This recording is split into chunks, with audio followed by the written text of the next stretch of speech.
Excuse me. High. আমি পল্লবী। ও, আপনি আমার বাবার পার্সোনাল সেক্রেটারি। হ্যাঁ। আমার স্ত্রী হিসেবে বাবা আপনাকে সিলেক্ট করেছে, তাই তো? আপনি তাহলে এই এগ্রিমেন্টে রাজি? এগ্রিমেন্ট? আমাদের বিয়ের এগ্রিমেন্ট।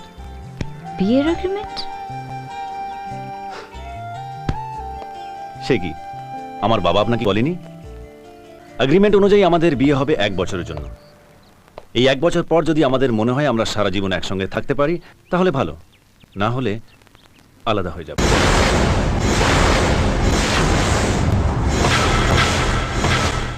ও, তার মানে বিয়ের নামে 1 বছরের জন্য আপনি আমায় রক্ষিতা রাখতে চান, তাই তো? What's that? মেয়েদের কাছে সবচেয়ে অসম্মানের শব্দ, ইংরেজিতে যাকে বলে কেপ্ট। না না, আপনি আমাকে ভুল বুঝছেন। সবাই যেইভাবে বিয়ে করে আমিও আপনাকে ঠিক সেইভাবে বিয়ে করব। বর সেজে, গলায় মালা দিয়ে, আর যা সব নিয়ম টিয়ম আছে।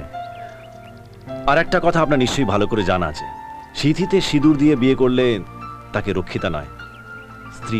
মেয়েদের ব্যবহার করার জন্য অনেককেই অনেক মুখোশ হাঁটতে দেখেছি, কিন্তু বিয়েকে মুখোশ করতে এই আপনাকেই দেখলাম। এটা আপনার বিদেশ নয় যে ডলার ফেললেই যে কোনো মেয়ে আপনার বিছানায় এসে যাবে। এখানে মেয়েদের আর কিছু থাকুক না থাকুক, সম্মান আছে, সব টাকা দিয়ে কেনা যায় না। আরে শুনুন শুনুন, আমাকে দেখে এরকম মেয়ে মনে হচ্ছে? ভালো লাগলে সবার ঘরে নিয়ে যাবেন, ভালো না লাগলে রাস্তায় বের করে দেবেন। 1 বছরের জন্য আমি আপনার পাপোশ হয়ে থাকতে পারবো না যে পুরনো হয়ে গেলে ফেলে দেব। আরে আপনি তো দেখছি রেগে আগুন হয়ে গেছে। আগুনকে সাক্ষী করে মেয়েরা যখন স্বামীদের সঙ্গে সাত পাকে বাঁধা পড়ে তখন থেকে সেটাই হয়ে ওঠে তার অহংকার। কখনো কোনো মেয়ের জীবনে সেটা লজ্জা করে তুলবেন না প্লিজ।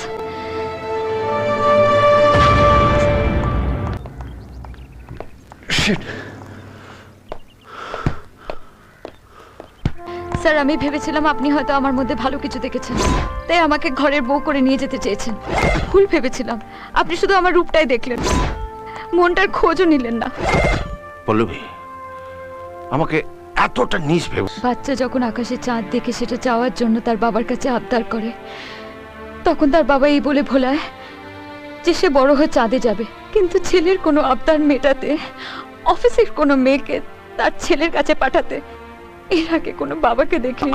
পল্লবী, আমার কথা। প্লিজ স্যার, আমাকে বলতে দিন। আপনার ছেলের কাছে পাঠানোর আগে আপনি কিন্তু আমাকে বলে দেননি আপনার ছেলেকে কিভাবে খুশি করতে হবে। তার সঙ্গে লাঞ্চ ডিনারে গিয়ে, না তার শয্যাসঙ্গী হয়ে। আপনি এটা কেন করলেন স্যার? একটা আশায় আমার আমার আমার মনে হয়েছিল যে তোমাকে দেখার পর আমার ছেলে 1 বছরের জন্য নয়, 1000 বছর তোমার সঙ্গে থাকতে চাইবে। এই বিশ্বাসের জন্য আমি আমি এগ্রিমেন্টের কথাটা বলতে পারিনি।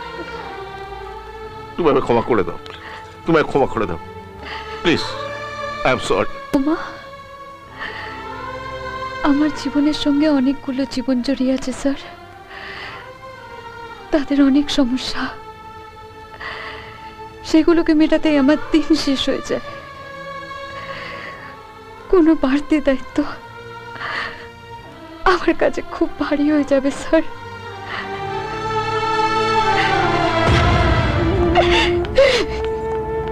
পল্লবী, পল্লবী, পল্লবী।